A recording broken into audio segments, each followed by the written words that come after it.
benar-benar baru banget selesai. Apa nih kira-kira? Satu kata ini. Apa Mbak? Unexpected.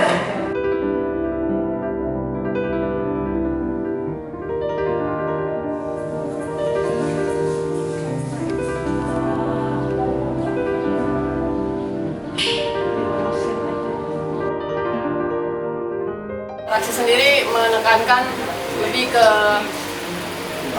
perasaan atau obrolan-obrolan yang bisa tercipta oleh penonton setelah menonton film. Jadi ini bukan seperti diskusi-diskusi atau bedah film pada umumnya yang membicarakan behind the scene, tapi kita membicarakan beyond the film begitu, hal-hal yang terkait apa yang bisa kita obrolkan bersama penonton. Jadi makanya juga tidak ada menghadirkan filmmakernya.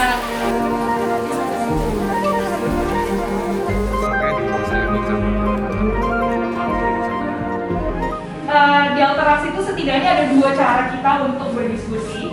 Mungkin beberapa ada yang udah pernah nih nyobain diskusi dengan cara berbeda, tapi setidaknya teman-teman di Alteraksi masih berani mencoba untuk pakai cara yang lebih seru, insya Allah. Ada dua, yang pertama itu tukar pandang, yang kedua itu adalah lontar suara.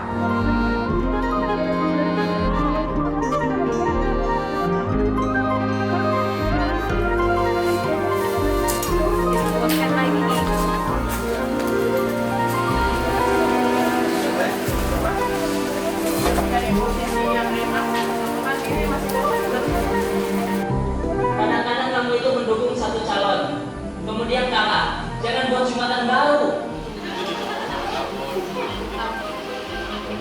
Ya, jadi programnya memang kita gunain film nanti buat ngobrol di antara kita. Jadi habis pemutaran film kita nanti akan ngobrol dan dapetin insight dari teman-teman. Jadi satu model yang baru juga yang mau kita coba untuk gimana diskusi film.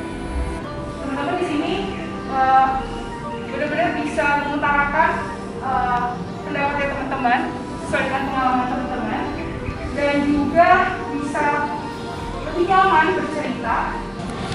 Apa rasanya habis nonton? Rasanya ini ya? Di sana saya seperti merasa masuk dalam filmnya. Saya seperti merasa jadi santri juga. Saya harap sedikit lagi mau Ramadan. Ketika kita mengikuti filmnya, kayak emosinya itu berubah-ubah dan sedih, berarti kayak lucu juga. Ini seperti pencerahan untuk saya soal pesantren. Karena pesantren saya anggap dulu belajar agama itu terus menjengkelkan, membosankan. Ternyata kurikulum di pesantren ini tadi beragam, banyak, dan ternyata tidak seperti apa yang kita bayangkan. Banyak banget kalimat yang bikin hangat gitu ya, karena itu biasanya nggak ada di luar. Entah kenapa nggak banyak ada di luar loh. Sebagai orang minoritas gitu ya, benar-benar itu tuh hangat banget. Saya melihat dari kejadian dari kasusnya Bapak Ahok itu kan, jadi saya mandangnya bahwa agama Islam itu kayak enggak gimana ya, kayak enggak toleran gitu lah pada agama lain. Jadi setelah saya nonton film ini, jadi saya tahu, oh ternyata di pesantren itu rupanya enggak, ya walaupun kata kakak tadi nggak ada pesantren kayak gitu, tapi setelah saya nonton gini, oh ternyata gini ya, mereka masih menghargai gitu agama lain gitu. Setahu saya pesantren itu nggak ada yang seadem itu, setahu saya tadi. Cuman setelah udah berapa banyak pesantren? Karena saya pernah ngisi di pesantren di Kalimantan itu dipisah laki-laki perempuan juga. Terus di yang perempuan itu nggak mau ngomong bener, jadi kalau nanya itu pakai surat. Oh iya. Nah kayak gitu, karena aura tadi suara itu. Jadi pas ngeliat ini enak, maksudnya kayak lebih adem gitu. Saya yang orang muslim dan pernah merasakan pesantren walaupun hanya 6 tahun gitu ya. Yang pertama itu dan apa namanya, pesantren itu bukan pesantren juga ya, Islam itu identik dengan misoginis.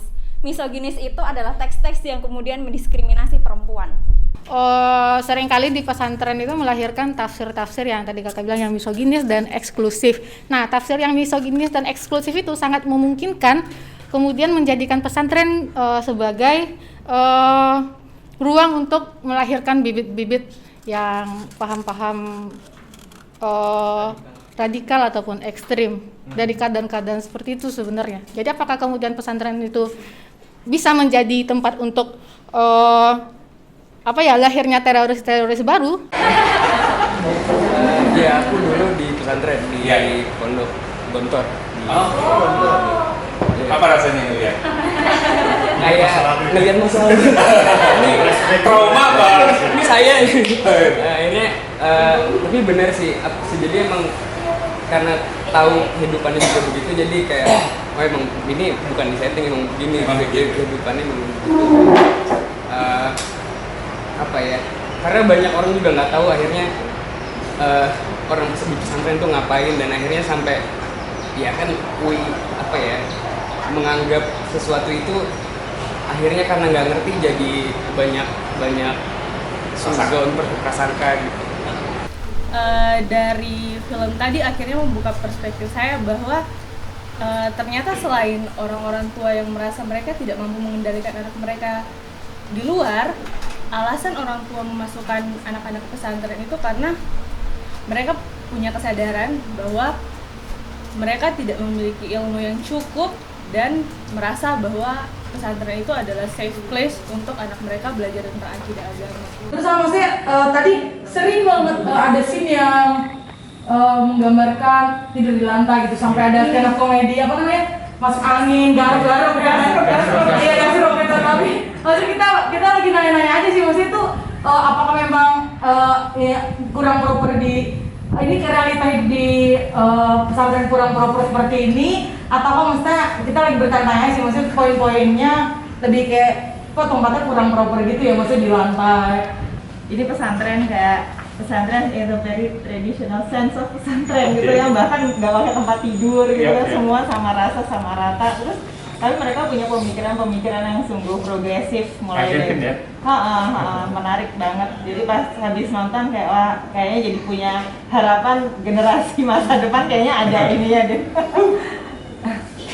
Di tengah situasi begini di tengah situasi bikin hangat ya. Terus ya maksudnya karena saya mengajar, kebetulan mengajar agama mulai berapa tahun terakhir. Terus kayak yang dia bilang 200 dari 300 santri yang masuk tuh nggak bisa ngaji, itu juga kejadian di sekolah mana. Orang tua memasukkan kelas agama dengan harapan anaknya minimal bisa salat tuh bener banget. Itu jadi kayak tadi pas denger dia ngomong gitu kayak pengen bener banget. Itu gue banget gitu. Selama ini kalau kita mendengar pesantren modern itu adalah fisik, kebanyakan yang diharapkan modernitasnya itu dari fisik. Misalnya kelas yang sudah duduk begini, lalu tempat tidur yang bagus, ada mesin cuci misalnya, itu yang kebanyakan dianggap misalnya modern dari fisik. Sementara yang ini menurut saya ini pesantren modern banget gitu, dari pemikiran. Ya salut aja gitu sama mereka, ternyata mereka komprehensif banget gitu dari sisi akademiknya, dari sisi personal, dari bisa jadi omongan ustadz ini lebih diterima gitu karena bahasa lebih mudah dimengerti gitu. Soalnya kan struggle yang aku lihat sih ya, dan sempat aku rasakan juga pas aku ikut volunteer pas Women's March dan acara-acara feminis lain, kayak mereka kebanyakan terlalu merasa lebih superior daripada orang-orang yang uneducated gitu, kayak yang mereka bawa diskursus second sex-nya Simone de Beauvoir lah, banana bitches-nya Cynthia Inqlo, yang mereka nggak ngerti gitu. Itu sih yang aku agak salutnya gitu. Kurang lebih gitu. Jadi dia pakai pengalaman yang dekat dengan diri mereka gitu ya, dengan hidup orang-orang di sana gitu, dan dia pakai itu untuk ngomongin tentang kesetaraan gitu kali ya maksudnya. Yang soal Mbak Ines bilang tadi, cara pandang keagamaan, kemudian narasi keagamaan, sesungguhnya itulah pesantren. Kemudian tadi Mbak kan Mas bisa lihat tadi ada pengajaran kitab kuning. Jadi di pesantren itu juga berhasil di-capture oleh standar. Untuk sampai kepada level pemahaman keagamaan itu di pesantren memang sangat ketat. Yang aku rasakan tuh kayak orang-orang pesantren yang agak rigid orangnya, terus close-minded, etc. terlalu kayak gitu. Tapi setelah lihat dokumenter tadi agak berubah juga gitu. Berubah banget. Berubah banget. Itu mengembalikan citra pesantren karena aku pernah bertemu dengan beberapa orang yang pandangannya juga buruk terhadap pesantren. Ya kalau pandangan buruk ke pesantren yang tempatku dulu mungkin iya, karena banyak hal di situ soal patriarki, soal apa, bagaimana murid itu berjarak dengan guru, misalnya kayak yang tadi si aku lupa namanya, yang suka seni itu kemudian dia curhat dengan muridnya. Nah, yang kayak itu nggak mungkin ditemukan di pesantrenku, karena pengasuh itu sudah Tuhan, tidak bisa didekati dengan santri. Jadi banyak sekali nilai, banyak sekali hal yang baru aku rasa yang